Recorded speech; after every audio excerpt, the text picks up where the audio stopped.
The story begins with showing Soyeon arrives late on her first day of class. As a freshman at her university, her tardiness annoys the professor, leading to the entire class being punished.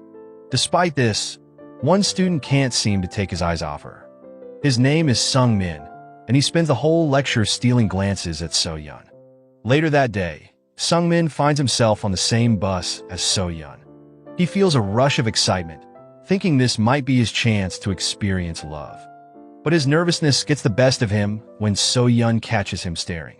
Embarrassed, Sung-min freezes, unable to say a word. To his surprise, they even share the same route home. Sung-min, who has never seen anyone as beautiful as Soyeon in his neighborhood, finds himself intrigued. Just as the atmosphere grows more awkward, Sung-min's friend Nabduk appears and greets him. Nabduk, the outgoing and confident opposite of Sung-min, starts teasing him. Unlike Sung-min, who is shy, innocent, and somewhat quirky, Nabduk proudly claims that the high school girl nearby is his 101st girlfriend. Nabduk's teasing only serves to highlight Sung-min's inexperience, urging him to simply boost his confidence and maintain good hygiene. However, his advice feels impossible for Sung-min to follow. It was revealed that Sung-min's upbringing plays a role in his reserved nature. His mom raised him to be responsible and cautious, often reminding him that a man's life carries great weight. She encouraged him never to take unnecessary risks. Despite this solid foundation, Sung-min's principles begin to waver. One day, while photographing a scenic view, his camera accidentally captured a portrait of Soyeon who looked very beautiful. They finally introduced themselves, but Sung-min tries to maintain a mysterious, aloof demeanor, quite unlike his true self. His facade crumbles when Soyeon impulsively decides to enter an abandoned house. Alarmed, Sung-min warns her that trespassing is illegal. Yet, the house is eerily quiet. Unsure of the real reason behind her actions, Sung-min fabricates a story about the house being the site of a past murder to convince her to leave. Instead of being frightened, Soyeon surprises him with her response. She says that if the place carries a dark history, she would rather transform it into a symbol of beauty and happiness, a place filled with joyful memories. The next day, the professor assigned the students a task to take pictures of buildings in their local area. For Sung-min, this was the perfect opportunity to get closer to Soyeon. Like any young man, Sung-min made sure to freshen up, taking a shower and fixing his hair before heading out. They began exploring the nearby buildings together. During their walk, they shared stories about their lives. Sung-min, who had lived in the city since childhood, confessed that he found Seoul uninteresting. However, Soyeon saw the city as extraordinary, so different from her hometown, Jeju Island. After her mother passed away and her father fell ill, Soyeon had been determined to graduate quickly to support her family. Hearing this, Sung-min apologized if his earlier comments had upset her. The bond between Sung-min and Soyeon grew stronger. They even started cleaning the abandoned house from before. Not only that, Soyeon also planted flowers to make the place look more beautiful. Amid their activities, Sung-min cautiously asked if Soyeon had a boyfriend. With a sharp tone, Soyeon responded by asking if Sung-min wanted to see for himself. Embarrassed, Sung-min apologized and rephrased his question, asking instead if she liked someone. Soyeon then revealed that their senior, Jae-wook, was every woman's dream.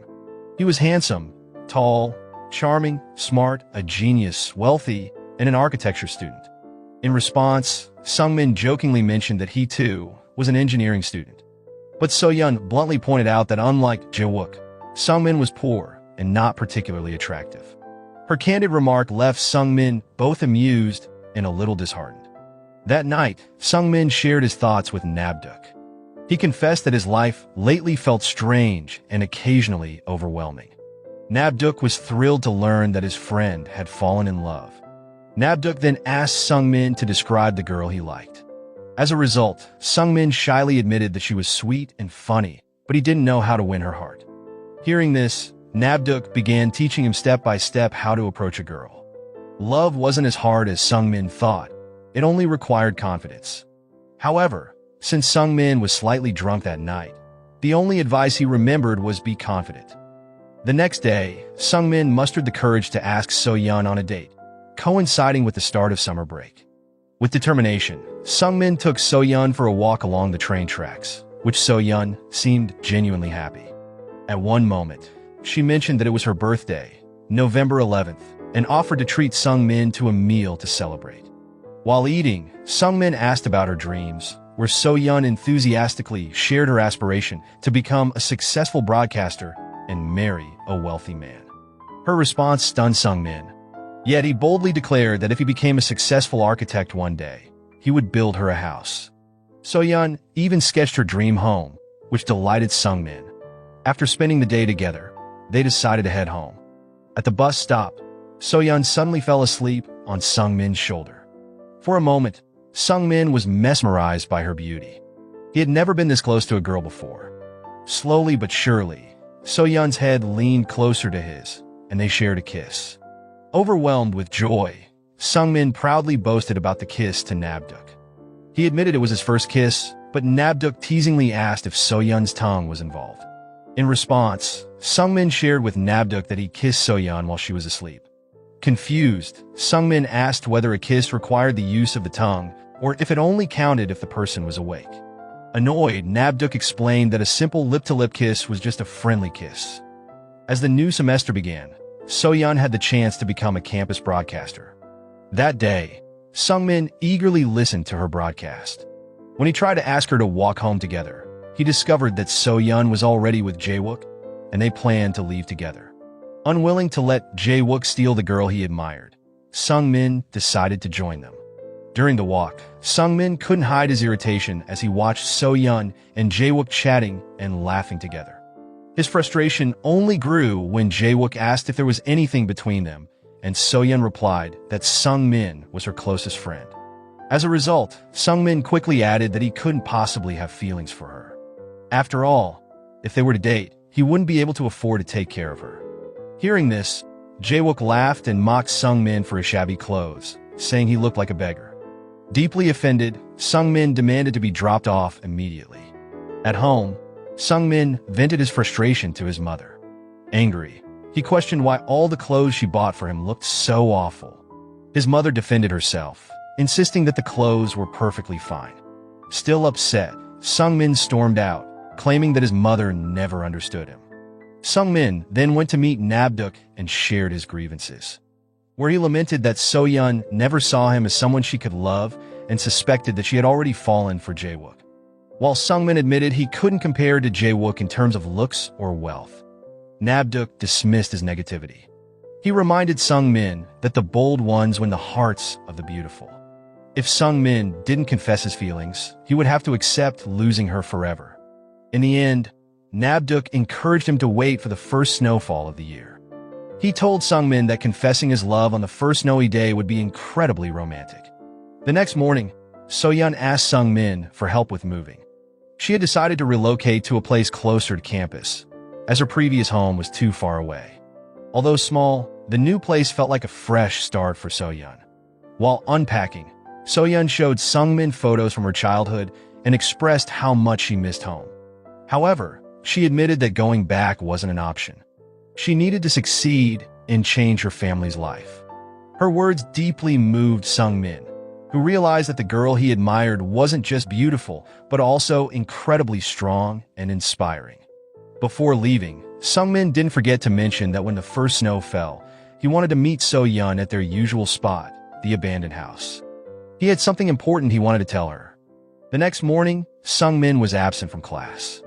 Soyeon, feeling worried, tried to stay calm and hoped that Sungmin was okay.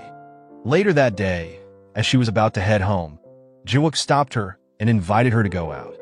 Soyeon explained that she couldn't stay long since Sungmin had been missing all day.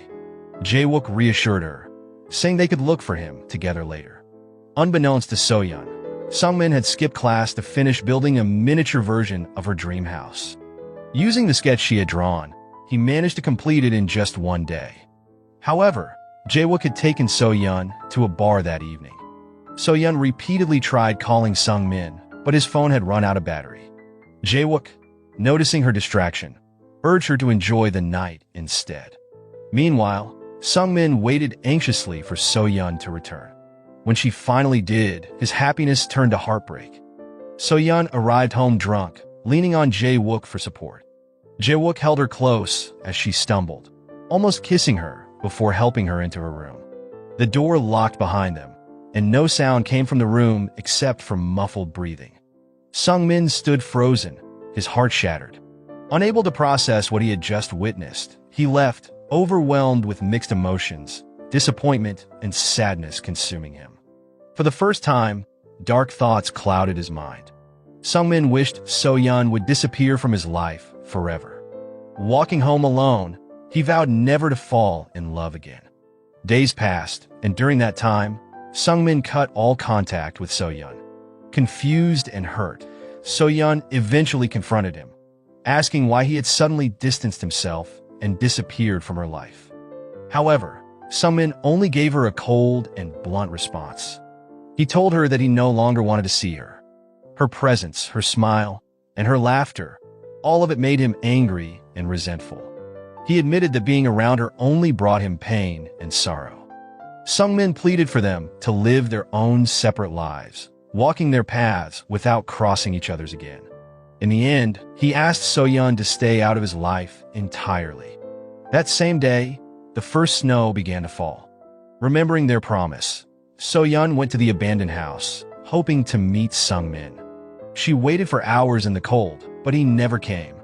With a heavy heart, So-yeon finally gave up. Before leaving, she placed an MP3 player and her favorite cassette tape on the steps, hoping that Sung-min would find them and know that she had kept her promise. The scene then showing 10 years later. Since their parting, Sung-min had worked tirelessly to transform his life. His mind was consumed with his goal to achieve success. Everything Sung-min did was for the sake of improving his family's circumstances. Over time, his hard work paid off, and Sung-min became a wealthy architect. The dream he once held dear had finally been realized, though not without sacrifice.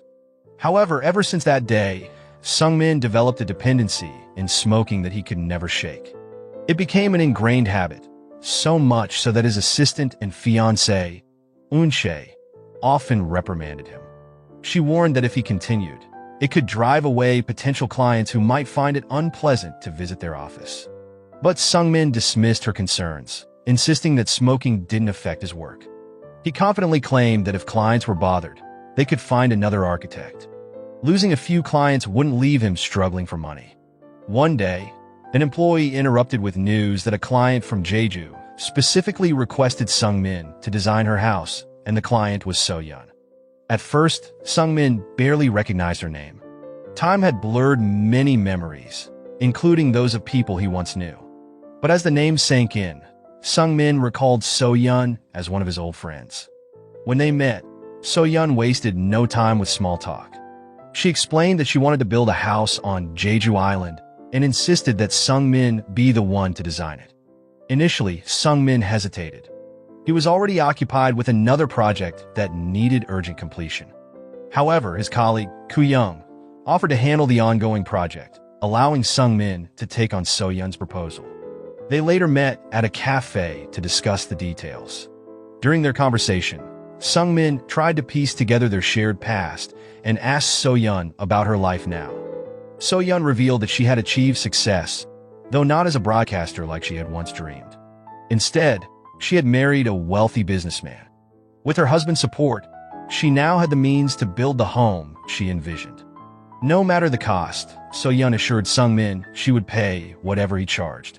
As the conversation unfolded, memories from the past came flooding back to Sung-min. The pain and heartbreak he had buried resurfaced, especially now that So-yeon was married. Torn by conflicting emotions, Sung-min declined the project. So-yeon, frustrated and disappointed, expressed her regret for wasting time on what felt like a futile effort. She left, but her departure stirred something in Sung-min. A small voice in his heart urged him to reconsider. Eventually, So-yeon explained the significance of the house she wanted to rebuild. It was her family's old home. She dreamed of restoring it so that once her father recovered, he could spend his remaining years there in peace.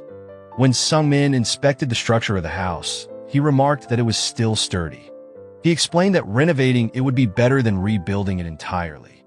So-yeon, trusting his expertise, told him that whatever he suggested would surely yield great results. In the end, Sungmin showed her a few of his designs. Not long after, their second meeting brought back memories for So-yeon as well. She even went out of her way to buy Sungmin an expensive tie as a gift.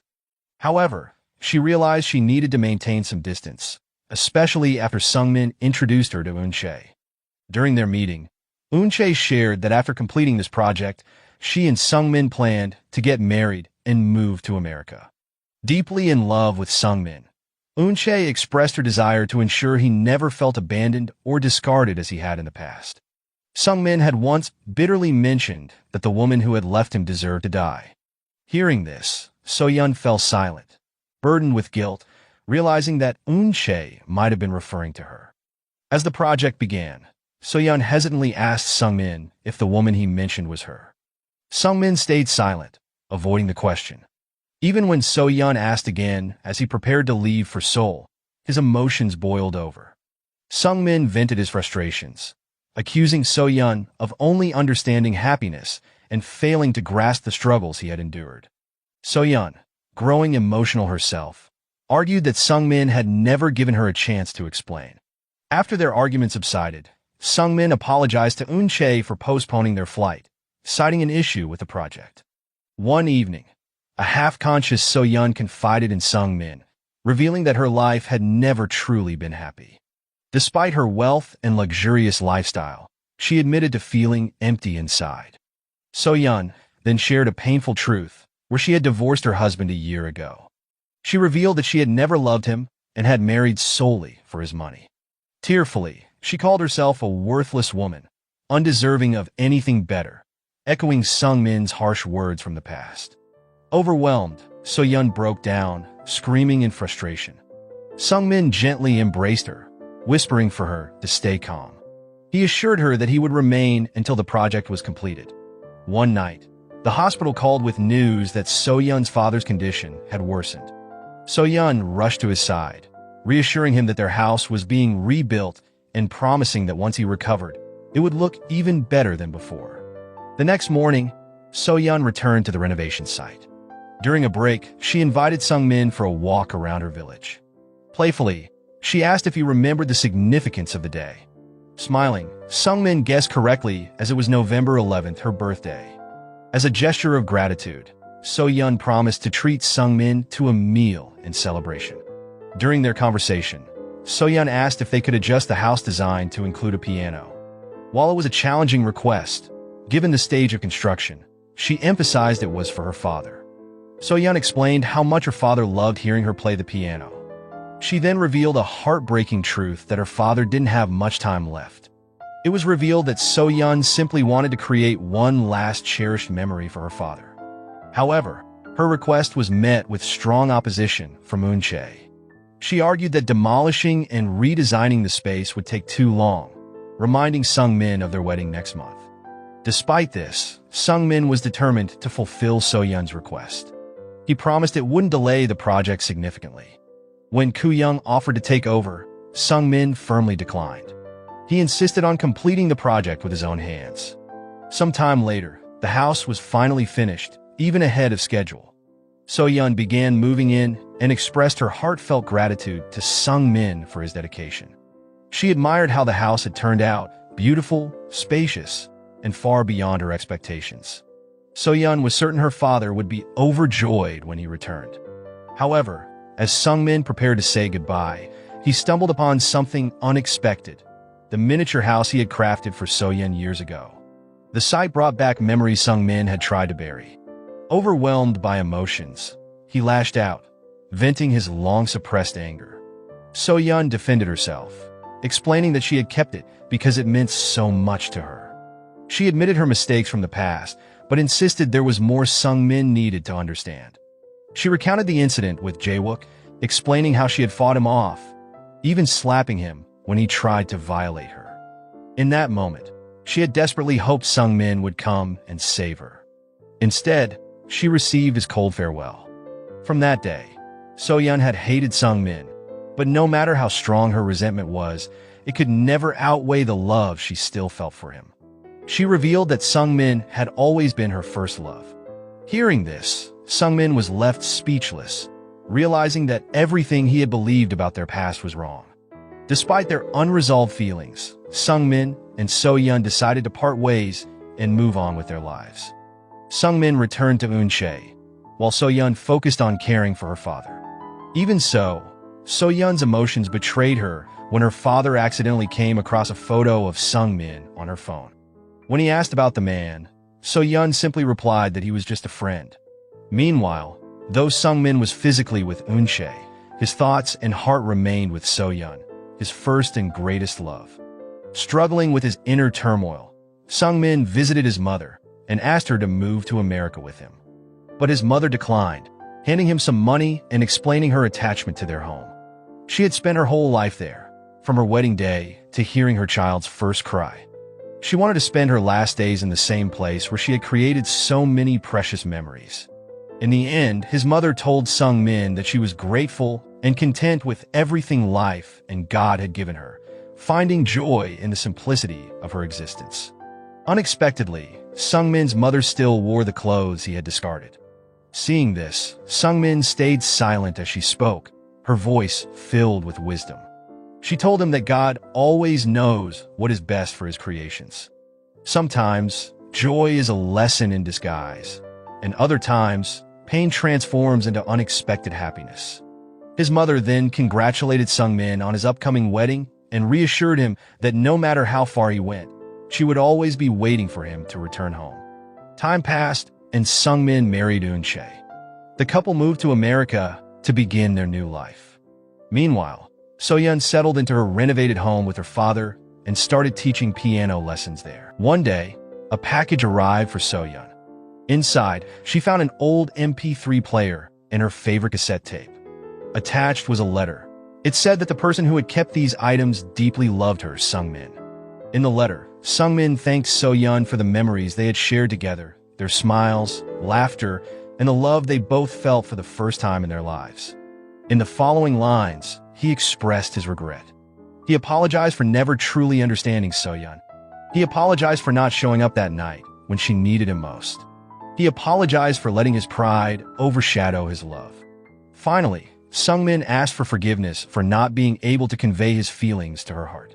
He concluded the letter by accepting the choices they had made and encouraging them both to move forward in the lives they had chosen.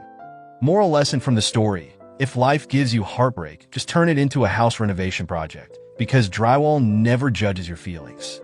And remember, confidence is key, but maybe don't take life advice from a guy with 101 girlfriends unless you're ready for chaos.